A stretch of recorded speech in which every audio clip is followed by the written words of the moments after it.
reluctant to serve the Lord, reluctant to share the Word, reluctant in many ways, reluctant even in supporting the work of the Lord. Nag-aalala ka, bakit ba ako magsusuporta sa gawain ng Panginoon? Bakit ba ako magpapadala sa mga gawain ng Panginoon? Well, there is no physical gathering naman. I think hindi naman mapapansin ni Pastor na hindi na ako nagtatay. Hindi ko kinakailangan mapansin yan. Alam ni Lord. I don't need to speak anymore. Anyway, it is you and your commander, Jim. Amen. What I'm saying is, in order to win this battle, as we have said a while ago, we are facing battle every day. Kung araw-araw tayo nakipag-battle, araw-araw tayo humaharap sa digmaan, the majority of the requirement of Panginoon, or the primary requirement of Panginoon, is we need to submit to His will. Sabagat kapag tayo nanghihina, dahil sa ating mga pinagdadaanan, sa ating mga pagsubok, sa ating mga tukso na naranasan sa buhay, isa lang ang sinasabi ng Panginoon, "Hey, my child, come unto me." Lumapit tayo sa Kanya at huwag tayong magtiwala sa ating sariling kakayanan. Huwag kang magtiwala sa iyong sariling nararamdaman. Sometimes yung nararamdaman mo ay very, subtle, ibig sabihin, nadadaya ka ng iyong emosyon.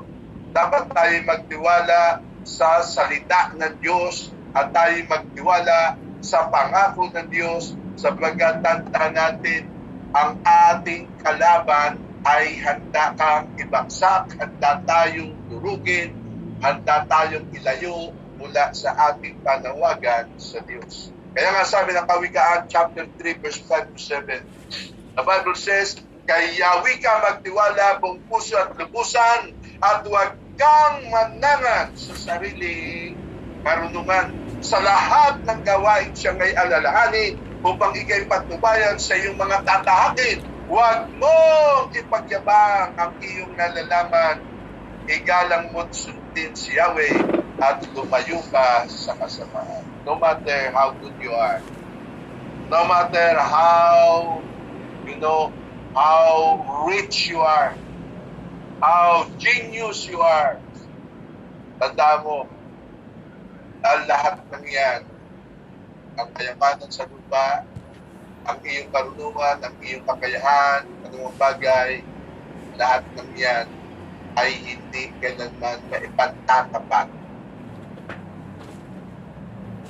sa kabutihan ng Diyos sa atin. Ang lahat ng yan ay hindi mo pwedeng panghawakan para ikay maging mananagumpay. Kahit kung sabihin mo, ikaw ay, pinakamatalinong taong nabuhay sa mundo, pinakamayamang kang nabuhay sa mundo, but I tell you, everything that you have ay iiwanan mo sa mundong ito pag kinuha ka ni Lord. Amen?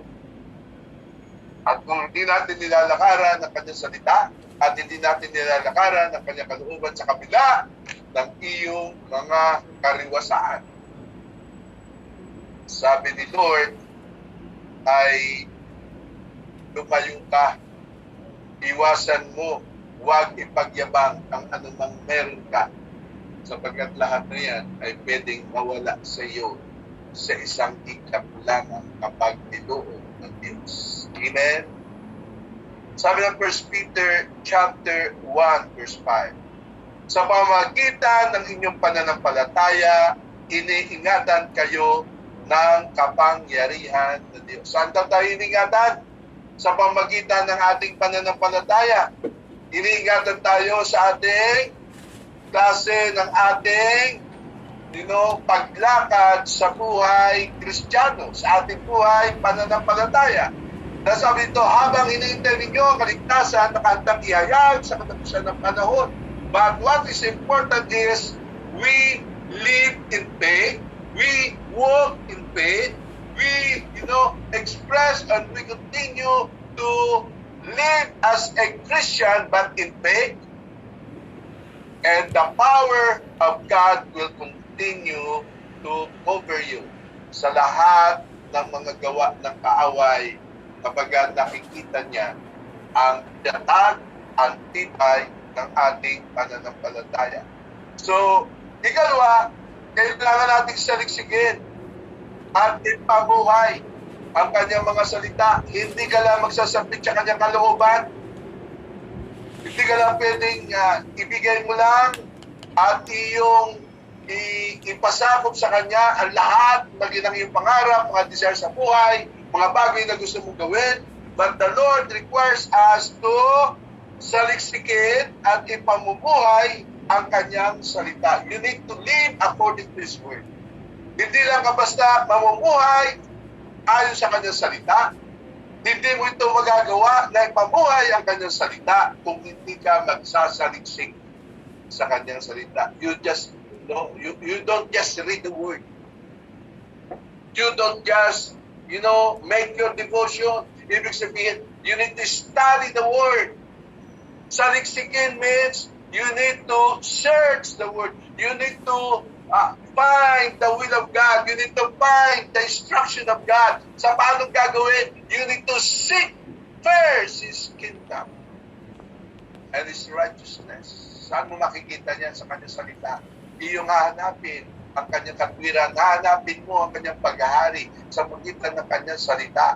At kapag nakita mo, natagpuan mo, katulad yan ng yaman na nasumpungan mo, yan ngayon ang idadamit mo sa iyong buhay, yan ngayon ang ilalakaran, yan ngayon magiging inspirasyon mo, yan ngayon na magtatransform sa buhay mo, yan magtatransform sa isip mo, sa puso mo, aalisin niya mga takot mo sa puso mo, aalisin niya mga bagay na bumabalot ng mga kasinungalingan sa isip mo. And then, you can walk in righteousness. Ang katwiran ng Panginoon, ang katwiran ng Diyos ang siyang sasayo. Sabi ng Ephesians 6 verse 11, put on the full armor of God so that you can take your stand against the devil's scheme. Tinutukoy po dito ay yung kasugotang pandigma ng Diyos. So Paul was speaking in the military term na tayo palang mga mananampalataya, pwede tayo magsuot ng kasuotang pandigma. But that is, we're not talking about the physical armor, but we are talking about the spiritual armor. And that spiritual armor, kapag yung minamahal, kailangan nating isuot. Sabagat ang sistema ng Diablo, ang tactic ng away, minsan ay susurpresahin ka, magugulat ka, but when you are in the full battlefield, nasuot mo ang armor ng Panginoon, the devil has no match, against you, because with you is the Lord. With you is the armor of God, at yung armor ni Lord, yun yung magdiligtas sa iyo. That's why in 1 Chronicles chapter 6, verse 11, seek the Lord and His strength. Seek His face evermore. Ano daw ang ating saliksigin? Ating hanapin ang Panginoon, ang kanyang kalakasan. Hanapin natin siya ng higit pa. Ibig sabihin, the Lord is our strength. Bakit natin siya sasaliksigin? Bakit natin siya hanapin? Sabagat sa kanya tayo humuhugot ng kalakasan, ng kapangyarihan na kailangan natin upang tayo'y maging mananagumpay sa digmaan na kinakaharap natin. Amen? So, isa pang dahilan ng pagkahulog natin sa kamay ng kalaban ay dahil hindi natin nalalaman ang kanyang mga kautusan. Amen? Maring hindi natin naunawaan, maring pinabasa natin ang kanyang salita, pero hindi natin ito naunawaan at dahil din naman, hindi tayo lalaan ng oras para ito'y ating tuklasin. Hindi tayo nanalangin, Lord, bigyan mo ko ng revelation. Lord, bigyan mo mangusap ka sa akin sa magitan ng salita. Hindi tayo nagbabasa lang ng comics na pararaanan lang natin. You have to speak to the Lord and let the Lord speak to you and speak to us through His Word. Ay parang ganito, nag-uusap tayo ganyan, hindi kita naiintindihan. Tapos, inayaan na lang kita, dahil ayoko pang mabausapan natin, tatalikuran na lang kita. Ano mangyayari sa akin? Hindi, nagsayang lang ako ng oras, nagsalita ka, meron ka salitang hindi ko naintindihan, tinalikuran kita, hindi kita tinanong. Hindi ako nag-further elaborate o nag-ask ng elaboration doon sa mga sinasabi mo. Then sino ang may problema? Ako.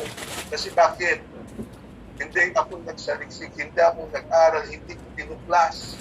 Kaya nga ang nangyayari, dahil hindi natin natutunan at hindi natin naunawaan ang instructions, dahil madalas na ating ginagawa, binabasa natin ng para bang expressway na dumaan ka sa text at yung pinasadahan mo lang, walang magiging magandang impact sa iyo.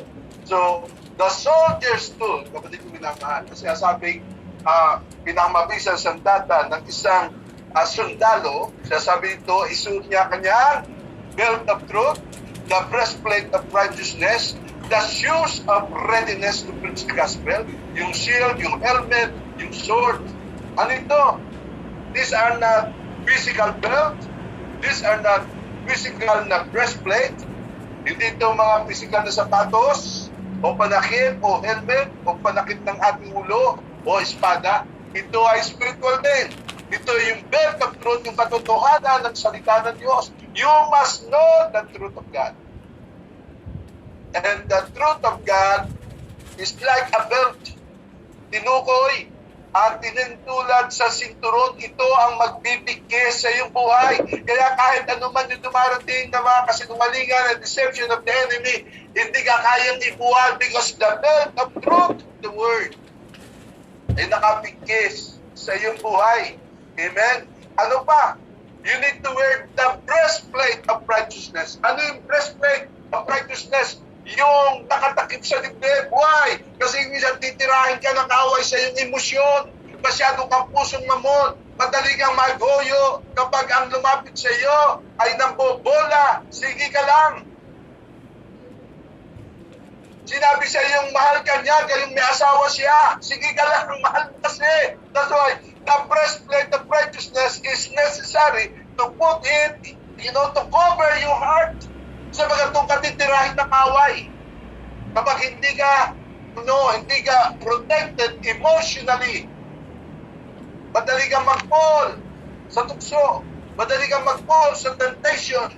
You need to have and wear the shoes of the readiness to preach the gospel, that wherever you are, you can share the goodness of the Lord, the gospel of salvation, the helmet of salvation.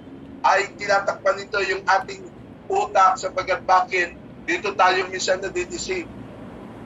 Yung mga bagay na nakikita, naririnig natin, mga bagay na ating naunuan, mga nagbibigay sa atin ng mga iba't ibang impormasyon, mga deception of the enemy.